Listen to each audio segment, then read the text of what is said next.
എല്ലാവർക്കും നമസ്കാരം. Top one UK അപ്ഡേറ്റിലേക്ക് സ്വാഗതം. ഇന്ന് നമ്മൾ പറയാൻ പോകുന്നത് കാനഡ നയങ്ങളിൽ കാര്യമായ മാറ്റങ്ങൾ വരുത്തുകയാണ് എന്ന റിപ്പോർട്ടിനെ കുറിച്ചാണ്. നയങ്ങളിൽ കാര്യമായ മാറ്റങ്ങൾ വരുത്തിയിരിക്കുകയാണ് കാനഡ. പുതിയ മാറ്റങ്ങൾ ഇന്ത്യക്കാർ ഉൾപ്പെടെ ലക്ഷക്കണക്കിന് വിദേശ തൊഴിലാളികളെ ബാധിക്കാമെന്നാണ് വിലയിരുത്തുന്നത്. വിദേശ പൗരന്മാരുടെ കൈവശമുള്ള ഏകദേശം 50 ലക്ഷം താൽക്കാലിക പെർമിറ്റുകൾ 2025 അവസാനത്തോടെ കാലഹരണപ്പെടുമെന്ന് ഇമിഗ്രേഷൻ മന്ത്രി മാർക്ക് മില്ലർ അറിയിച്ചു. ഏകദേശം 7,66,000 സ്റ്റഡി പെർമിറ്റുകളും 2025 ഡിസംബറോടെ കാലഹരണപ്പെടുമെന്നാണ് കണക്കുകൾ. അതിനാൽ വിദ്യാർത്ഥികൾക്ക് അവരുടെ പെർമിറ്റുകൾ പുതുക്കുകയോ വർക്ക് പെർമിറ്റിന് അപേക്ഷിക്കുകയോ ചെയ്യേണ്ടതുണ്ട്. കൂടുതൽ കാലം കാനഡയിൽ തുടരാൻ ഇത്തരം മാർഗങ്ങൾ അവർ സ്വീകരിക്കേണ്ടതായും വരും.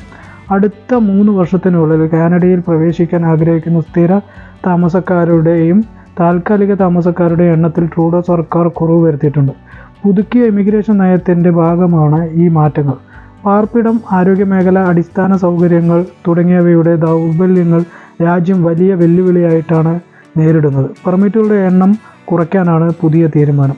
2025ഓടെ സ്ഥിര താമസക്കാരുടെ വാർഷിക പെർമിറ്റുകളുടെ എണ്ണം 5 ലക്ഷത്തിൽ നിന്ന് 3,95,000 കുറയ്ക്കാനാണ് പുതിയ ഇമിഗ്രേഷൻ നയം പ്രധാനമായും ലക്ഷ്യമിടുന്നത്. 21% കുറവ് വരുത്താനാണ് ഈ മുൻ നടപടി. താൽക്കാലിക വിദേശ തൊഴിലാളികളുടെയും അന്തർദേശീയ വിദ്യാർത്ഥികളുടെയും എണ്ണവും വെട്ടിക്കുറയ്ക്കുന്നുണ്ട്. 2026ഓടെ താൽക്കാലിക വിദേശ തൊഴിലാളികളുടെ എണ്ണം 40%-ലധികവും അന്തർദേശീയ വിദ്യാർത്ഥികളുടെ എണ്ണം 10% കുറയ്ക്കാനാണ് ലക്ഷ്യമിടുന്നത്. വിദേശ രാജ്യങ്ങളിലേക്ക് കുടിയേറാൻ ആഗ്രഹിക്കുന്ന ഇന്ത്യക്കാരുടെ പ്രിയപ്പെട്ട സ്ഥലങ്ങളിൽ ഒന്നാണ് കാനഡ. ഹരിയാന, പഞ്ചാബ്, കേരള തുടങ്ങിയ സ്ഥലങ്ങളിൽ നിന്ന് ഒട്ടേറെ പേരാണ് കാനഡയിലുള്ളത്.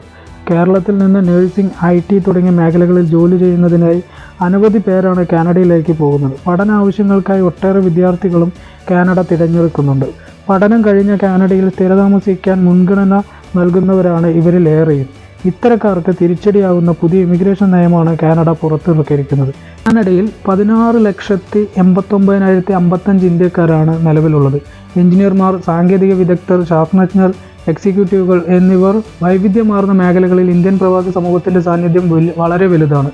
താൽക്കാലിക വിദേശ തൊഴിലാളികളുടെ എണ്ണം കുറയ്ക്കുന്നതിനുള്ള പദ്ധതി താൽക്കാലിക വിസയിലുള്ള ഇന്ത്യൻ തൊഴിലാളികളെ ബാധിക്കുമെന്നാണ് കരുതുന്നത്. ഇത് കാനഡയിൽ അവരുടെ താമസം പുതുക്കുന്നതോ നീട്ടുന്നതോ വെല്ലുവിളി സൃഷ്ടിക്കുന്നതായി റിപ്പോർട്ടുകൾ പുറത്തുവരുന്നത്. രാജ്യത്തെ സ്ഥിരതാമസത്തിനായി ഇതിനകം അപേക്ഷ കൊടുത്ത് കാത്തിരിക്കുന്നവർക്കും പുതിയ ഇമിഗ്രേഷൻ നയം തിരിച്ചടിയാകുമെന്നാണ് വിലയിരുത്തുന്നത്. അതുകൊണ്ട് തന്നെ വലിയൊരു സമൂഹം കാനഡയിൽ പേടിച്ച് ജീവിക്കുന്ന സാഹചര്യമാണ് ഇന്ന് കണ്ടുവരുന്നത്.